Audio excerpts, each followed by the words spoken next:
ვინ განაგებს ბათუმის ბულვარს მომავალში? ბათუმის საკრებულო თუ აჭარის მთავრობა? აღნიშნული საკითხი შესაძლოა ბათუმის საქალაქო სასამართლოში განიხილონ.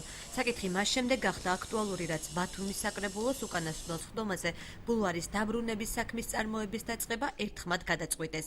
საკრებულოს თავმჯდომარის მოადგილე ჯუმბერ კახიძე აცხადებს, რომ მთავრობა ბულვარს სათანადოდ ვერ უვლის. მოვლელობა უპატრონობა ბულვარის აბსოლუტურად მშენებლობები უსახური და დაუგეგმავი 2 წლის მანძილზე ბულვარში არაფერი არ ეკეთებულა. თქვენ ხედავთ რა მდგომარეობაშია ბულვარი, ამან მიგვიყვანა ჩვენ იქამდე, რომ ავიღოთ კიდე ვალდებულებები მეტი საკუთარ თავზე, გავიღოთ კიდე ზედმეტი, რომ ისევ მოუვაროთ ჩვენს ბულვარს. აჭარის ფინანსთა და ეკონომიკის მინისტრი ამბობს, რომ საკრებულომ თავის დროზე ბულვარის მოვლას თავი ვერ გაართვა და მაშინდელი მთავრობის თავმჯდომარის კარნახით იგი აჭარის მთავრობას გადასცა.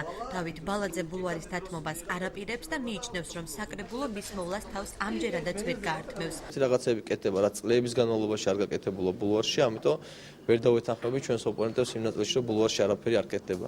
შესაბამისად, მათი ამბიციები, რომ ბულვარი დააბრუნონ დღეს მერის ეს თქვათ უფლებამოსილებაში, მე პირდაპირ შემიძლია უთხრა, რომ მათ შეუძლია სასამართლოში წავიდნენ და სასამართლოს მიმართულებით გამვითარდნენ, ვინაიდან მე ამ საკრებულოს პირობებში ბულვარს არ დავთვალ. ბათუმის ბულვარის მოვლა პატრონობისთვის ბიუჯეტიდან ყოველწლიურად 7 მილიონამდე ლარი გამოიყოფა.